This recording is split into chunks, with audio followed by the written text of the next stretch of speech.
Hello, AP Chemistry, and welcome to the auto ionization of water and calculating pH. So, first of all, water auto ionizes a tiny, tiny amount. Yes, tiny, tiny amount. Because we know, right, that in neutral water,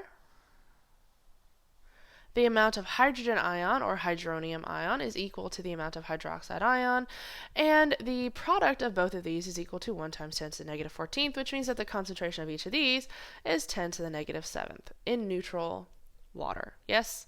Which means that it auto-ionizes, right, 10 to the negative 7th molarity, basically. Yeah? Does that make sense? Okay, which means it auto-ionizes some, but very, very little, which goes back to what we talked about sophomore year, in that pure water has very, very little conductivity, okay? Because there's very, very little ion present in pure water, okay? Which is different than like tap water or seawater or anything else, or pool water for that matter, okay? So, anyway, water auto-ionizes, producing some hydroxide and hydronium. Now, water, because this is all aqueous, basically governs the relationship between hydroxide and hydronium for any aqueous solution. Which then means, right, that if we're talking about an acidic solution, we're always talking about hydronium being greater. If we're talking about a basic solution, we're talking about hydroxide being greater.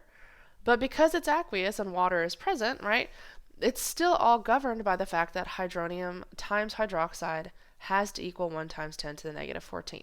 Okay? Which then gives us a little bit of a little bit of flexibility in our math, okay? Because we know then, right, if pH is equal to the negative log of my H3O plus, right, then I know that, for example, POH is equal to negative log of my hydroxide concentration, right, which then also means that pH plus POH equals 14, right, or H times OH minus equals 1 times 10 to the negative 14th, right? And this going back to the properties of logs, yeah? Now, important to note, right, that log scales go on a base 10 system, right? Which means that the difference in one pH unit is a difference in an order of 10 difference, yes? One pH unit is an order of 10 in terms of difference in concentration, right? So, for example, stomach acid, right? Approximately 1 times 10 to the negative 1, right? Which is a pH of about 1, right? So, see? 1, negative 1, yes? Does that make sense? Right? Because if I do the log of 10 to the negative 1, I get 1, right? 10 to the negative 1 gives me this, yes? Basic properties of logs. All right. Lemon juice has a concentration of about 10 to the negative 2, right? Where negative 2 gives us a pH of 2, right? pH unit, 1 difference. Concentration is a difference of 10. Yes, that's what logs mean, right? So when we say that something has a pH difference of 1 and we say it's not a big difference in pH, that's not true, right? Going back to that discussion from the last test where you guys all talked about 9,000 joules as being a giant amount, right? But it's not, because joules is not the standard unit of measure. Here it's the same thing, right? If you were going to talk about stomach acid and lemon juice have approximately the same concentration of H plus because they have approximately the same pH, not true at all. Yeah, does that make sense, right? It's an order of 10 difference. We would have to dilute this 1 to 10. We would have to take lemon juice, no, sorry, wrong direction. We'd have to take stomach acid and basically take 10 mils and dilute it to 100 mils to get the same concentration in lemon juice. Yeah, does that make sense? Tenfold difference in concentration. Okay. Anyway, so we have that, right? And then, and you should know some of these, right? So stomach acid, pretty acidic, right? Which makes sense because it literally breaks down food. And if it ends up in your esophagus, it burns away at your esophagus, right? Makes sense. It's acidic, right? Vinegar and Cokes tend to be somewhere down here, right? Between a pH of 3-ish, right? Which again makes sense, right? Because vinegar is commonly used as a cleaning agent, right? Vinegar, for example, if you get that white buildup on your guys' like sinks and shower heads and stuff from water deposits, right? Which are basically metal oxides, which are basically anhydrous bases. Then we can use some vinegar, which is an acid, right? To sort of eat away at those things, okay? Tomatoes, right, are relatively acidic, which is why depending on the type of cookware you use, right, you don't cook pasta sauce in any kind of cookware, right?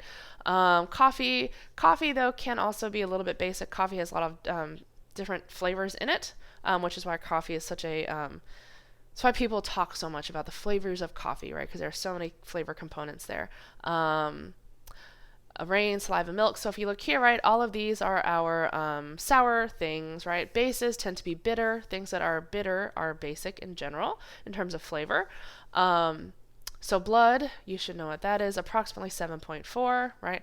Seawater is a little bit basic, courtesy of some of the salts that are dissolved in it, which again, we'll talk a lot about that later. Borax, lime water, household ammonia, right, which is often used as a cleaner, is way down here on our basic scale, right? So approximately 12, which again tends to negative 12 in terms of hydronium ion concentration, which by the way, if we flip to this other side, right, if this is 12, this has got to be 2. Yes, does that make sense? Going back up here, if this is 1, this is going to be 13, going to hydroxide versus hydronium, yeah? All of these things are related. Bleach also somewhere around here, right? So anyway, pH, super duper important. Okay, couple of quick samples. So in a sample of lemon juice, if my H plus concentration is this, what is pH? That one's really easy. Yes, we're just going to take the negative log base 10 of that. Okay. Commonly available window cleaning solution has hydroxide ion concentration of this. What is the pH? So what are our options here? Right, I could take this and I could calculate POH, right? And then I could do pH plus POH equals 14, right? Likewise, if I wanted to, right, I could take my 1.9 times 10 to the negative 6 times this is equal to 1 times 10 to the negative 14th, right? Solve for my hydronium ion concentration, right? And then plug that into my pH equals the negative log of this, yes? Either way gets you the same answer. Either way is approximately 2 steps. Doesn't matter which one you prefer. It's totally up to you, yes? All right. Just be mindful. Try not to round until the very, very end. And do be mindful going back to your textbook, right? The rule for sig figs versus logs, right? When we take the log of something, right, since we're changing its scale so much, when we take the log of something, only the decimals count as sig figs, right? So if I say that something has a pH of 1.23, only these count as my sig figs, right? Which means that, so for example here, this has 2 sig figs, which means that I would report my pH as something with 2 decimal places. Yes? All right. A solution formed by dissolving an antacid tablet has a pH of this. Calculate OH. So that goes back to what we talked about up here, right? This is my pH, which means that this reflects my hydronium ion concentration. So if I want this, right, again, I will take one of these 2 routes to get there. Does that make sense? All right. Next up, measuring pH. So one way we can measure pH is with a pH meter, right, where we have an electrode that needs to be submerged in the solution, right? And it connects here, and basically based on how much conductance this probe measures, that gives us a measure of how much hydrogen ion is present in my solution. Okay? And that gives us a relatively accurate measurement, right? This one goes to 2 decimal places. A lot of them do go to 2 decimal places. Now, the quick and simple, though less accurate measuring of pH, right, would be to use an indicator, where indicators have different colors at different pHs. Now, the reason that these have different colors at different pHs is because they themselves are weak acids or weak bases, right? Meaning that, so for example here, for phenolphthalein, right, we get a pH shift right around 8 or 9, right? So if we look at phenolphthalein, around 8 or 9, right, is its pH shift, which means that at pHs less than that, that species is protonated. At pHs higher than that, it's deprotonated. So it's basically 2 forms of the same thing, and those 2 forms have a different color, right? So here for bromo blue, right, for bromothymol blue, at pHs of less than 7, I should have drawn my line here actually, right? At pHs of less than 7, it's protonated, and that protonated color is yellow. Here it's deprotonated, and deprotonated is blue, right? Likewise up here, right? We have protonated is pink, deprotonated is yellow. Now, this brings us back to equilibrium concepts, right?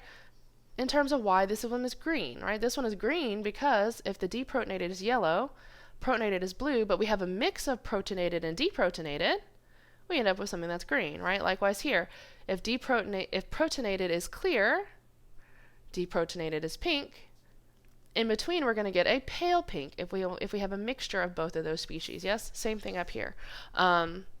And again, we'll talk a little bit more about that when we get into the acid-base section, or weak acids and weak bases. But that's how all of these work, basically, which is why when we use them in solution, we use a tiny, tiny amount, because that tiny, tiny amount isn't going to affect the overall pH of our solution, okay? But it's going to be enough to give us a read on our pH. And note that here we're talking about an entire pH unit, which, going back to concentration, right, is an order of 10 in concentration, right? Which is why this is definitely far less accurate, but depending on our purposes, sufficient for the job. All right. Thank you for listening. Be good, and I will see you guys soon. Bye.